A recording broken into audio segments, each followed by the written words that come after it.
Go Radio Football Show, Paul Cooney, Mark Guidi, and we're here every evening now with Global Eco Energy. Tomorrow night it's the John Hartson, the big two, or two of the big ones, John Hartson and Barry Ferguson. You know then that, what, Mark, 4 days to go to kick off. It's been one of these summers though, isn't it? I know that the weather's not great at the moment, but given there wasn't any major tournament apart from the Women's World Cup, but we're not there, that you've missed it, haven't you? Yeah, I'm really looking forward to it. But I think, even though there's a month to go of the transfer window, I think there's been some exciting movement. And we've said it's a lot of players that we don't anything about. You're doing research on, trying to work out how they'll do, etc, etc. But, obviously there was a big Jota move at 25 million quid. There was Ange Postecoglou leaving, Brendan Rodgers coming in, and then, Rangers going out and doing what they said they would do, and bringing in plenty of players early in the window to give them time to settle in. And obviously, Paul, this time next week as well, we're into Champions League qualifiers, which are huge occasions, game changers, of course, game changers for Rangers to get into the Champions League financially. And Genk and Servette 1-1, isn't it? And they 1-1. play tomorrow night, so Rangers will find out who they're up against. It comes really quickly. And remember, last year it was tough for them at the beginning. Union Saint-Gallois, and then against PSV the first leg was tough, and then one of the best performances of the season. Yeah, and it looked so good for Giovanni Van Bronckhorst. I think, right, okay, there's a real challenge going to come from Rangers. They're going to take Celtic all the way. It's going to be a nail biter, and it never happened. As I said, Paul, I think there was a 4-day period where it just collapsed for Van Bronckhorst and the players that was losing at Celtic Park, and then in the Amsterdam Arena, back to back, losing heavily both games. And really, when you look at it now, Rangers didn't recover from that, and unfortunately Giovanni Van Bronckhorst lost his job. Danilo, Desers, Lammers, Sterling, Dowell, Butland, Balogun and Sima so far. And Cifuentes, the deal is done, and it sounds as though he'll be here soon. Barry Ferguson said there'll be at least one more, not including Cifuentes. Here is someone who's been on the socials saying Michael Beale needs to fix the left side of the defence. There needs to be outgoings and then strengthen. Hopefully that happens before the window closes, so that's 31 days away. Ben Davies, he says, is not good enough. Neither is Borna Barisic. Yilmaz is still unknown over the course, so a quality challenger at left back would be a smart move. He says if we can fix this, we can have a real chance to win the league. Danilo will tear it up for us, as will Cantwell, Cifuentes, Raskin and Lammers. So that's come in one of the many messages. What do you think of what he's saying there? First of all, the defence. Well, I mean, they do need to sort it out, Paul. I mean, I've only seen him, maybe 4 or 5 times, but I have liked the look of Yilmaz. But only Michael Beale will know, or only Michael Beale will have an opinion. Is Yilmaz good enough in that area, or am I better with Barisic, or do I need somebody else? And whatever the answer to that may be, it needs to be better than what they've had. And that's why so many changes were needed, because what they've had hasn't been good enough, because they've been a distance away from Celtic for 2 years now. Only won one Old Firm game last season, Paul. That was a game that was the last one this season when Celtic already had the title wrapped up. So that tells you its own story. Competitively in the league games and in the 2 cup competitions, Rangers couldn't beat Celtic. What does that tell you? It tells you they're not good enough. What they have isn't good enough to beat the current champions, to beat the current benchmark. And therefore you've got to go out and get better players, and the ones that you have that you keep on, you've got to improve them. And that's all the challenge for Michael Beale and his coaching staff, with the ultimate aim of overturning Celtic in the next 38 league games that starts on Saturday afternoon. If you're unable to do that, given the amount of new players that are in, given the spend that the board have given to the manager, then he may well lose his job, and he knows that. That is the bottom line. And the person on social media who's saying that is absolutely spot on. Ben Davies, does he get up on last season's showing? No, he's not. Are you going to win a title with Ben Davies as your centre half? I don't think so. So therefore you've got to go and find better. How would you start this weekend? So at Rugby Park, what's the defensive line-up for Rangers, assuming they're fit? So Connor Goldson, if he's fit and he's back in training, I've normally, if it was at Ibrox, Paul, I would be saying just put Connor Goldson in and get him, even if you can get an hour out of him with the first leg of the Champions League qualifying. The fact that it's on AstroTurf at Kilmarnock, I'm not quite sure. Again, that was a decision, but it might just be, we need you. We're just going to have to put you in there at centre half. And I think he's the type of guy that would embrace that and say, for sure. Tavernier, Suter picks him, and if Suter's fit, but I think Sterling's still a bit Yeah, he didn't play much of the week. He came on but we saw next to nothing. Sterling, again, with another 4 or 5 days training under his belt, then Sterling, Paul, got fantastic pace, so that's a real asset to have in your defensive lineup. Now, again, I don't know, because I thought earlier in the summer, the way that Michael Beale might have been thinking about certainly giving himself an option to play a back three when you've got Goldson, Suter and Sterling. It can give you that option with a more attack. So for example, if he doesn't think Barisic and Yilmaz, then they could put a more naturally attack-minded player up and down that left-hand side in a kind of wing-back role. So you never know, he might still have a tweak or two to make, but certainly the left-back area appears to be a concern. I know a lot of Rangers fans are asking, what's going to happen to Borna Barisic? Is it time for him to move? He's been great for Rangers, but the last 2 years not as good as he was 3 or 4 years ago. And also Yilmaz, they're just not too sure. I see Todd Cantwell is on social media today, a rallying call to the Rangers fans saying let's fight for everything this season. And I heard Gary, the Celtic fan, earlier mentioning that. So Paul, that we know in this part of the world, and Todd Cantwell's been here for 6 months now, so he should know as well, that's absolute minimum that you go and fight for it. If you're not going to fight for it, then you shouldn't be putting the jersey on. You shouldn't be at the club. Rangers, it's not about fighting for it, it's about winning it. It's about turning these reality comments or videos or whatever it is he does on there and turning it into reality at the end of the season, where come May that you are watching James Tavernier hold the Premiership trophy rather than watching Callum McGregor do it. So that's what it's all about. The fight, that's a minimum, that's got to be a gimme. It's about having the quality and having the mentality over 38 games to overcome a Celtic team, and in the past couple of years Rangers haven't managed to do that, and they need to correct it if they want to all stay on side with the Rangers supporters. One of the good things in the summer, Marcus, we've had no arguments about VAR, although you saw in a couple of the games recently, some of the friendlies, that VAR, for example, Wolves probably wouldn't have had a penalty at the weekend. So VAR will be back this weekend in the Premiership. What changes would you like to see this year, given that we've had our first 6 months of it? Well, I mean, without anything specific coming to mind right away, Paul, just in general terms, that our referees are better and VAR's better, and there's more consistency. I think the word that we probably heard a lot from managers at full time last season was a lack of consistency. Well, some referees and some VAR were given things and after and speed it up as well. 3, 4, 5 minutes to make a decision. No way. It's like a committee meeting going on, isn't it? It's just not good enough. And also as well, and only if it's right, but no Pals Act.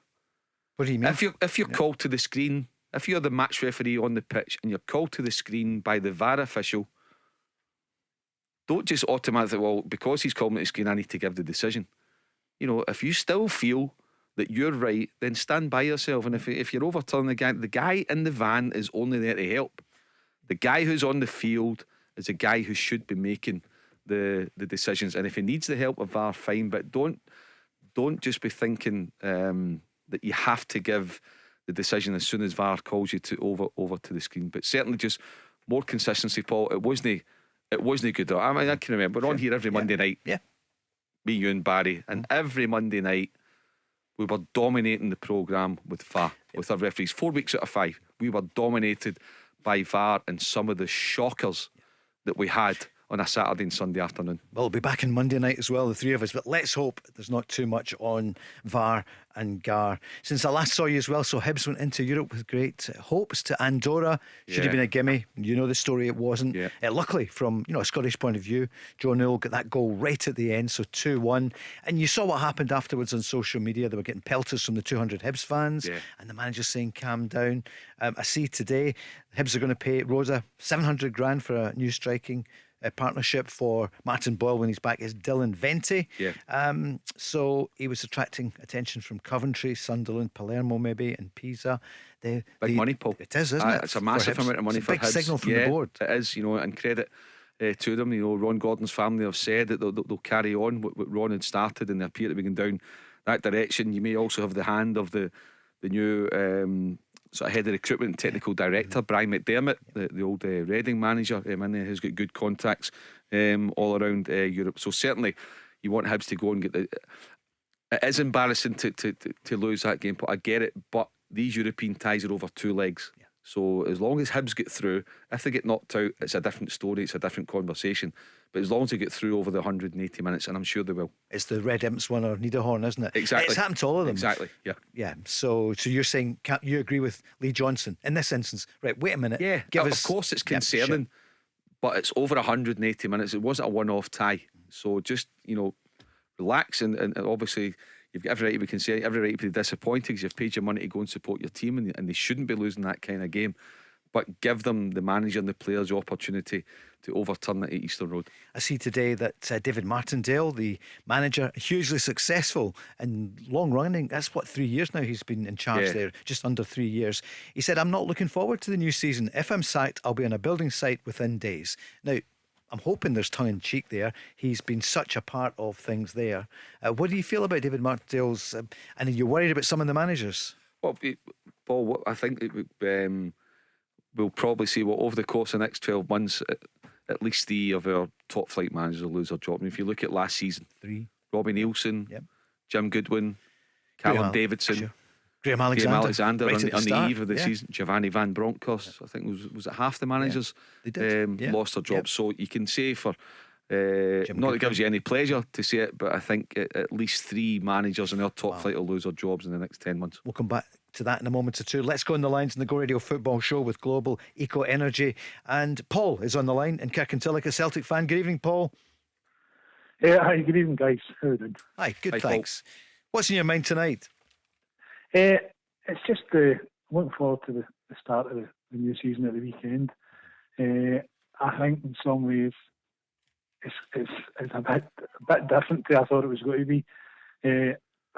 Across the road, I see that much the same thing happens for Rangers every season. I think they're quite used to the bringing a rake of players, and they're used to that kind of thing. With us, I think that Brendan Rodgers came in, accepted it, wasn't overly happy with it, but accepted it for his coaching ability alone, kind of thing. No him in the way that he left the club, but I still think that it's difficult to listen to him speaking, and I think he knows that as well. He's not done a lot of interviews, and from friends I speak to, he's not got any goodwill in the bank. So I think if he starts well and gets us on, I'm honestly not interested in the guy.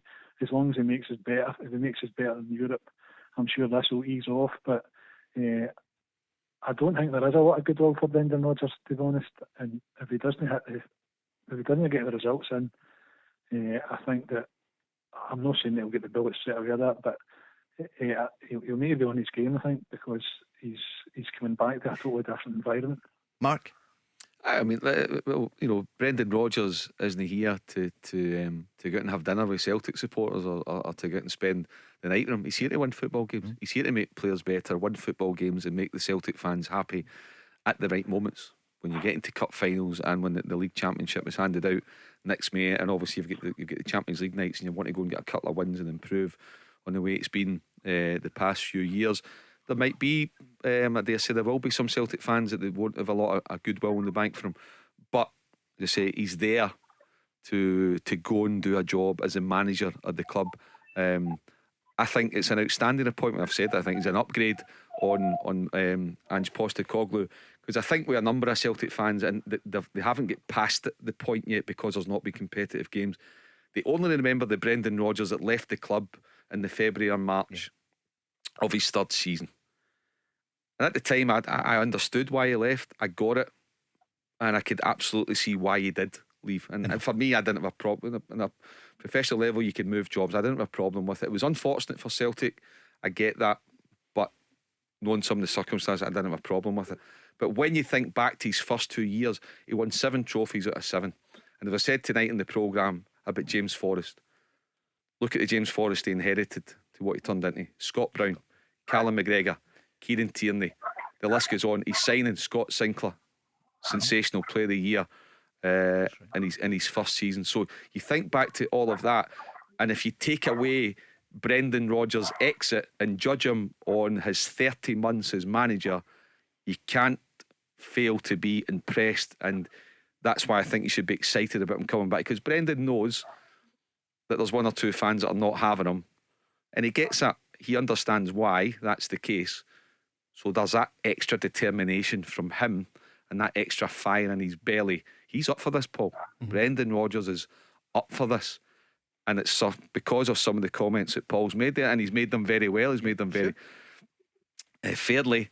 But Brendan Rodgers wants to go do really well for those reasons that Paul's mentioned. Paul, this is what he did say. He was asked, is he apprehensive about coming back? Yeah, no, there's no apprehension. I made a decision to leave, which I said before I didn't regret. Celtic done well after I left. I had a good spell at Leicester, and we won some trophies. So I come back. I've had a great support from the Celtic supporters. Listen, you won't always get everyone on side, but I think my experience in life tells me that people forgive when it suits and they forget when it's convenient. And my job purely is to just concentrate the priorities, the players and the staff, making sure that we can be the best that we can be in order to help the supporters dream again. And that's what I achieve. And listen, I'm pretty sure the first time I was here, everyone was behind me, and it'll probably be the same here. But as long as everyone supports the team and gives them everything, which they normally do at Celtic, then hopefully we can have a great season again. Paul, we hear what you're saying, and as Mark says, Brendan Rodgers knows this. Are you looking forward to the season? Yeah, I'm looking forward to the season, totally looking forward to the season. And that's the thing. I'm trying to kind of strip back any kind of disappointment I had when he left, and think about his credentials. And he was the best guy for the job. He is the best guy for the job that was available. He's a big name. He's a bigger name than Postecoglou. But it's just the whole shift from they end up. I mean, everybody hung and answers every word, as they did in Brendan Rodgers the first time round. But he's coming into a kind of different environment now. I hope the environment works out better. I think that maybe it does teach the supporters a wee bit of a lesson. It maybe makes you grow up a wee bit. You don't be so emotionally involved. The guy's in doing a job. If the guy goes in, if Brendan Rodgers comes in, makes us better, and I think in Europe's a big thing, I'll be totally delighted. I couldn't care less. Everybody makes mistakes. It wasn't a mistake he made. No. I'm not interested. I don't want to hear he's sorry, and I don't want to hear anything like that. But as long as it makes us better, I'll be delighted. Paul, that's a really good call, and you're really honest. And he said, Brendan Rodgers said, he's not apologising or whatever. He doesn't regret going. Nor should he. No, indeed. Paul he made a professional decision. And here's the thing, Mark: the fact that all the kids that loved Ange and Jota and all that, they have gone. Yeah. And it's a reality, and that maybe helps Brendan Rodgers as well. Okay, it was February time. This has made a difference. But I know kids that are going, all right, Ange has gone. Yeah, and I think as well a lot of supporters, when Ange fronted the season ticket campaign, and they thought, oh, that's it, he's definitely staying, he's not going, and then he's away, and it just goes to show. And Paul, you'll know it now. Brendan Rodgers, but I think most with Ange Postecoglou, these guys are here to do a job. They're professionals, and if they get a better opportunity, what they feel, and we all know as well. It's very, very rarely that they'll leave Celtic to go to a bigger club, but they can go to a bigger league and they can quadruple or 5-6 times their salary. And we've just got to accept that's a fact of life, and a lot of them want to do it, and they shouldn't be criticised for doing that. Eusebi's must be gutted. Giovanni's away, and so's Ange.